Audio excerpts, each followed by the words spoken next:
Pois, contrariando a previsão desses jornalistas, a ótima geração belga venceu o Brasil por 2-1 na sexta-feira e avançou às semifinais da Copa do Mundo. Em nossa defesa, não tem defesa, erramos feio mesmo, pessoal, mas é isso aí, bola pra frente. 2022 está logo aí, o Brasil vai vir com uma geração bastante talentosa. Vamos começar o programa de hoje, JC na Copa, falando sobre a seleção brasileira, obviamente. E vou começar perguntando para os colegas, Igor Natucci e Davidson Ávila, o que eles acharam, de modo geral, da atuação da seleção na sexta-feira?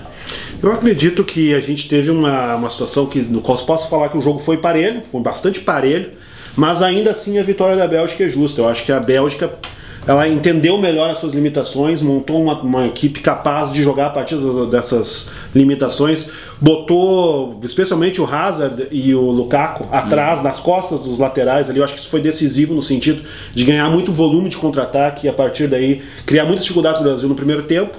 O Brasil reagiu bem no segundo, teve uma atuação bastante boa, né? Poderia inclusive ter conseguido empate, aí o Courtois fez uma atuação fantástica no gol. Então foi um jogo muito parelho, muito interessante, um dos jogos mais interessantes da Copa, inclusive. O Brasil foi bem, não se pode dizer que o Brasil deu fiasco, foi humilhado, seja o que for, mas ainda assim, por ter pensado no melhor jogo, acho que a Bélgica mereceu a classificação para a semifinal. Davidson? Não vou dizer que eu comungo de todas as ideias e não falar nada, não ia ficar legal, mas eu acho que é exatamente isso que o Igor, essa linha de pensamento.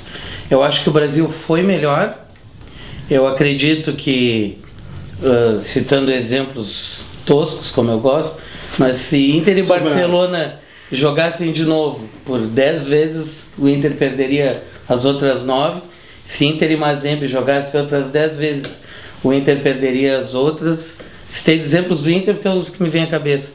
Mas eu acho que se Brasil e Bélgica jogassem de novo por 10 vezes, eu acho que no mínimo umas 7 vezes, 8 o Brasil venceria, na minha concepção. Sim. Eu acho que o Brasil teve mais volume de jogo, a Bélgica foi mais cirúrgica, foi mais precisa. A sorte, se é que sorte entra em campo, acompanhou os belgas, não nos acompanhou. O próprio lance do cruzamento, do escanteio, do gol. O primeiro gol contra do Fernandinho. Um pouco antes a gente teve um semelhante, só que a bola rebateu no Thiago Silva e foi na trave. Então eu acredito que o Brasil, pelo menos nos 90 minutos, teria que ter uma chance de um empate ali. O empate seria mais justo. Fez por merecer. Mas como não tem justiça no futebol, tem capacidade, tem competência e o Brasil não teve na sexta-feira essa competência. Então... E na visão de vocês, quais foram os principais erros da seleção brasileira? Onde a seleção falhou e como esses erros foram decisivos para a derrota do Brasil na sexta? É uma questão interessante porque tem a linha é muito tênue entre os erros do Brasil e os méritos da Bélgica. Porque eu acho que boa parte porque eu acho que boa parte do que o Brasil fez, entre aspas, errado, foi porque a Bélgica fez certo. E principalmente no primeiro tempo, eu acho que o Brasil, o Tite e os jogadores dentro do campo demoraram para entender o que a Bélgica estava propondo. Porque a Bélgica mudou muito o seu esquema e demorou muito tempo para que o Brasil começasse a se ajustar a partir do que estava proposto em campo. Então, durante muito tempo, os jogadores jogaram com muita liberdade nas costas do Marcelo, do Fagner. Durante muito tempo, o Brasil afunilou o jogo, batendo de frente com os dois volantes, que a Bélgica nunca usava, mas que usou contra o Brasil. Então, me parece que todos os erros que a gente possa atribuir ao Brasil se decorrem dessa demora de compreensão e a partir daí que se construiu esse resultado. Então, os erros do Brasil são, boa parte deles, induzidos pelos méritos da Bélgica. É isso? Eu não diria que foi um nó tático do técnico espanhol lá, do Martínez, né? No Tite, mas que ele leu bem melhor o jogo que o Tite, isso para mim ficou claro. Eu acho que um exemplo bem lúcido disso é o Brasil marcou o Lukaku como centroavante e marcou um De Bruyne, não sei qual é a forma correta, como meia. E ele fez o papel inverso.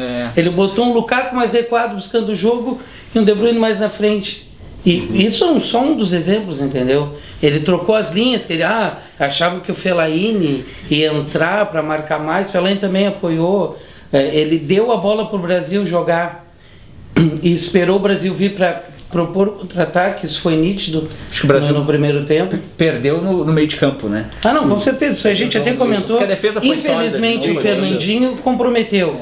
Eu acho que ninguém entra para perder, claro, ninguém quer perder, a mãe dele não quer perder, a esposa, os filhos, sim, ele não quer ter esse exemplo. Mas infelizmente ele repetiu uma atuação do 7-1 que foi deficitária, repetiu casualmente no 2-1. Se o Casemiro tivesse, seria diferente? Não sabemos, né? Mas fica esse... Eu acho que se a gente tivesse apontar um erro, eu acho que foi a falta do Tite buscar uma solução. Tá, e se o Casemiro não jogar, é só o Fernandinho? Já não poderia inventar outra coisa com o Renato Augusto? E agora eu vou ter que falar, porque enquanto o Davidson estava falando, me ocorreu sim um erro que o Brasil cometeu. Quando o Brasil tomou o primeiro gol, se jogou para frente, buscou o ataque, mas não tomou as precauções contra o contra-ataque belga, né? Então a gente vê no segundo gol, vou ser bem sucinto aqui, a gente vê no segundo gol com muita clareza que era um lance no qual o Lukaku tinha que ter sido derrubado, tinha que ter acontecido aquela faltinha técnica ali, aquela que falta tática, que é só para... E teve a oportunidade. E teve a oportunidade de fazer, não foi feito. Então o Brasil faltou um pouco de frieza, não sentindo que o Brasil ficou nervoso quando levou o gol, mas de compreender que estava se jogando para frente, que tinha que tomar um tipo de precaução, porque o contra-ataque estava dado e acabou acontecendo. Nós vamos falar agora do técnico Tite, que saiu daqui super valorizado, elogiado, saiu quase canonizado do Brasil, chegou lá, cometeu alguns erros e muita gente criticando a convocação, que não tinha muitas alternativas no banco. Quero ver, na visão de vocês, quais foram os principais erros do técnico da seleção brasileira. Quando o Diego comentou, o Diego do Flamengo, que ele estava sentindo falta de ter sido convocado, mas o Brasil sentiria mais falta dele. Uma galera caiu em cima, criticou, mas eu acho que depois desse jogo a gente sentiu falta de um camisa 10, um armador, né? De um armador, de um meia, de um Douglas, de um D'Alessandro, um cara que prenda a bola, distribui o jogo, cadencia a partida. A gente sentiu muita falta disso. Então eu acredito que o Tite poderia não ter levado um Tyson, que foi muito criticado, a gente saberia que a chance dele entrar era mínima, e colocar um meia na convocação. Mas é aquela coisa, a gente pode analisar isso após o erro. O Brasil tinha eu acredito que esse foi o principal erro dele. Na defesa tinha um sistema de volantes, tinha um ataque, não tinha assim. E não tinha não tinha. Eu acho que o grande erro do Tite acaba sendo que muitas vezes é o seu grande mérito, que é o gerenciamento de grupo. Eu acho que todos os outros erros que a gente vai poder apontar pontualmente, eles decorrem dessa tentativa de fazer um gerenciamento e um fortalecimento de um grupo que não deu certo. A convocação, eu acho que todo treinador tem os seus bruxos, mas me parece que o Tite perdeu um pouquinho a mão, chamou um pouquinho de bruxo demais. Eu acho que tem a oportunidade, por exemplo, de desconvocar o Fred, que estava lesionado e não o fez. Isso é um favor ao jogador. Eu acho que a seleção brasileira não é espaço para fazer favor para o jogador. O Brasil acabou ficando com um jogador a menos. Eu acho que a própria questão do revezamento de capitães, eu acho que aponta também, não fixa uma liderança, né? Não fixa uma liderança e aponta que ele tá querendo agradar o grupo, né? Tá fazendo aquela coisa meio, até uma comparação meio pejorativa, mas um lance meio de creche. Tu fica tranquilo, tu também vai ser capitão em algum momento. Na mão na cabeça. Isso, eu acho que não é no momento, e acaba sendo uma tentativa de fazer favores para os jogadores, colocar o próprio Thiago Silva como capitão, né?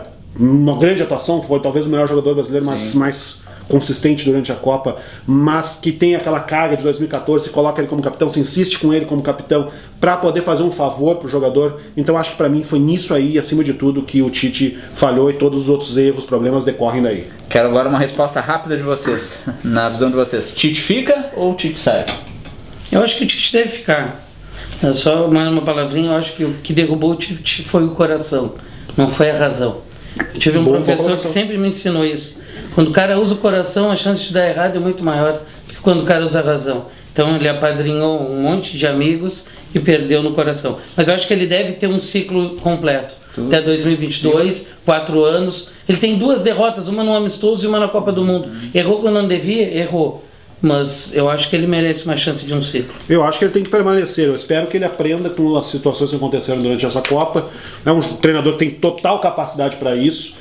Mas o Brasil não tem um treinador melhor, e eu acho que esse é o argumento que liquida todos os outros. O Tite, por mim, permanece. Agora, para encaminhar o final, vamos fazer uma rápida projeção das semifinais. Eu quero que vocês sejam sucintos. Quem passa? França e Bélgica, Igor? A Bélgica, eu vou torcer para a minha tese, né? Então eu vou torcer para que a Bélgica, a talentosa geração belga, consiga passar. Mas eu não acredito nisso. Eu acho que a França está muito bem encaixada, pode vencer o Uruguai. Para mim, é ela que vai passar na final. E Davidson? Eu também acredito mais na França do que na Bélgica. Mesmo achando que a Bélgica tem elementos melhores que a França, mas no conjunto eu acho que a zaga, o meio-campo, o ataque, o esqueletinho da França é melhor do que da Bélgica. Croácia e Inglaterra? Passa a Inglaterra. Acho que a Croácia perdeu um pouco do rebolado depois da fase de grupos. A Inglaterra conseguiu uma classificação bem interessante contra a Suécia. Passa a Inglaterra. Tudo isso? Eu também concordo com o Igor, mas não duvido da... Vou dar uma de Fernando Alves. Eu acho que a Inglaterra passa, mas eu não duvido da Croácia. Porque a Croácia, ela foi azarão, ela contra a Rússia era a favorita, mas venceu, nem que foi nos pênaltis, mas ela passou. Então, mas eu acredito que dá Inglaterra e França na final. Tá bom, então. A gente vai se caminhando para o final. Para aqueles que ainda estão tristes com a derrota de sexta-feira, eu deixo a máxima de um sábio que disse que há coisas mais tristes do que a tristeza. A gente volta para falar dos resultados da semifinal e para, aí sim, projetar a grande final da Copa do Mundo que vai acontecer no próximo domingo. Falou, pessoal, até a próxima.